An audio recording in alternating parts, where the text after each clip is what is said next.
Hey guys, welcome to the Liberal Hive Mind. We bring the bad news to the communist revolutionaries. Folks, it seems as though the Democrats finally stepped too far. You know, when attempting to court someone, let's say you're a young man and you meet this beautiful girl, the general wisdom is that you should play it cool, right? Don't seem too desperate, don't seem too eager. Let your actions speak for yourself, try to be slick, you know the game. Because if you push it too far, it's just gonna get weird. Well, folks, it seems that's exactly what's happening with the Democrat Party. They have been courting Hispanic voters and black voters, and especially young voters, for decades at this point, especially black voters. But it seems as though we're now at the stage where it's starting to backfire. It's too much, it's too weird, it's too obsessive, and most importantly, it's not genuine. And we're at the point where finally these voter blocs are starting to ask themselves the question, is this the right match? And it seems as though a lot of them are coming to the same conclusion, and that conclusion is, no, it's not. We're getting some absolutely horrible, horrible numbers when it comes to political approval and political support for the Democrat Party with particular minority groups. Joe Biden and the DNC are tanking. The honeymoon period is over. Reality is finally sinking in. The Democrat Party has become that weird incel guy who at this point is perceived as a stalker. Let me show you guys what's going on. We got some stuff to get into, so let's roll the tape. All right, folks, so we got some numbers here. As I stated, let's take a look. Here's an article from Breitbart.com. Black, Hispanic, and young voters abandon Biden as election year begins. President Joe Biden is headed into election year showing alarming weaknesses among stalwarts of the Democrat base, Black, Hispanic voters, and young voters. According to this new poll, the USA Today/Suffolk University poll showed that 1 in 5 black voters would support a third-party candidate in 2024. In addition, Biden has now fallen behind former President Donald Trump, the likely Republican nominee with Hispanic and young voters. Donald Trump leads at 39 to 34% with Hispanic voters and 37 to 33% respectively with young voters. Both groups backed Biden in 2020. And look, it's not necessarily this situation where people are ditching Biden in favor for Trump. That is happening to a certain extent, but it's not this massive phenomenon that's going to flip Detroit red. Obviously not. It's more of the empty promises, the empty rhetoric, the dishonest nonsense is finally starting to catch up to the Democrat establishment. They have been promising the world to minority groups for decades at this point. But the question is, what have they achieved? The answer is little to nothing. All the same problems that existed in inner city communities still exist.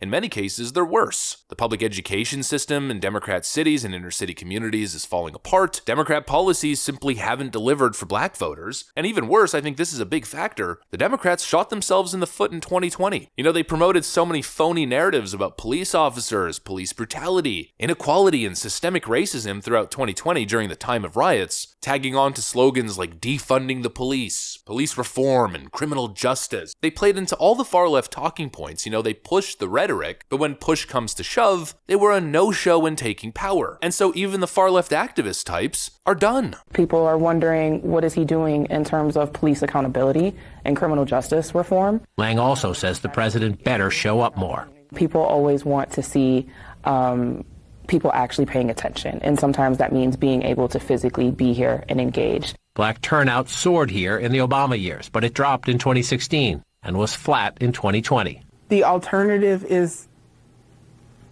the man whose name I try not to say. Well, I'll say it. As we sit here today, the likely alternative is Donald Trump. Right. Would that be enough to motivate people, even if maybe they're a little on Biden? I think so. Joanna Brooks is one such voter. She owns a yoga studio just across the Milwaukee line in Glendale.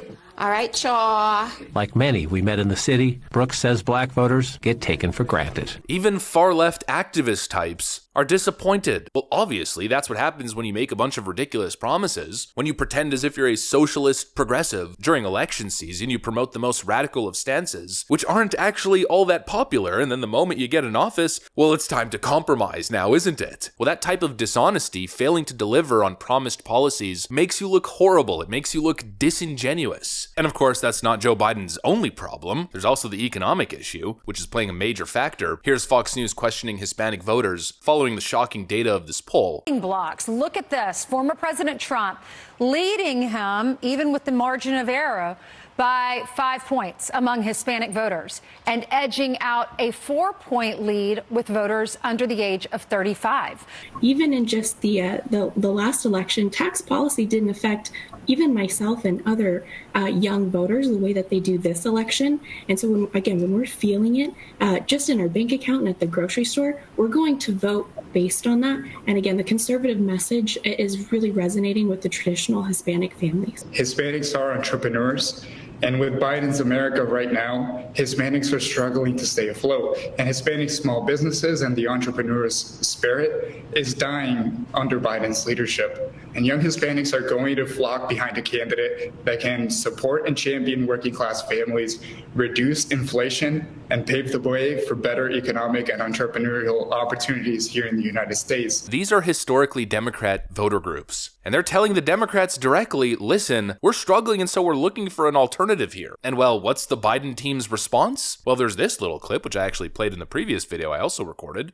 So look, I want to take a step back for just a moment as we look at 24, and we're in 24, but just a step back, this president has done more in 3 years than any other president has done in 2 terms, and that is important here, Audie. Not exactly resonating with voters. There's also this infamous clip. Some very popular African-American artists that are out here saying things like, oh, I got checks when Trump was in office. I want those checks again, not understanding that really came from Congress. So we've got a couple of things, the perception issue, and then we also have an issue as it relates to civics in this country and people not understanding exactly how any of this works. Essentially, what Democrats are saying is that you're the problem. We aren't. The problem isn't Joe Biden. It's not our trash policies. It's that you guys are dumb and just don't get it. And we don't get the credit that we deserve. I mean, what an absolute farce. Honestly, it's completely shocking that it lasted this long, especially after some of the Biden gaffes. Joe Biden just, 5 or 6 months ago, maybe a little bit longer, I don't know, time is really flying these days, called LL Cool J a boy. And 2 of the great artists of our time representing the groundbreaking legacy of hip-hop in America,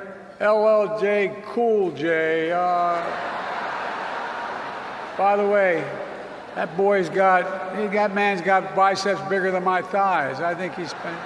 As if that wasn't warning enough that this clown has absolutely no respect for minority voters, that gaffe came after this one. You have a problem figuring out whether you're for me or Trump, and you ain't black. It's been obvious since day one, but I guess it's one of those situations where divorce is hard, Hispanic voter groups and black voter groups, young voter groups as well, and the Democrat Party, for the most part, for generations have been synonymous. It's a political marriage. It's tough to file for divorce, even if you're really unhappy, even if you know that your current relationship is wrong for you. It's hard to actually make that decision to leave. And in some cases, even when the relationship is abusive and violent, but most importantly, empty, vapid, fake.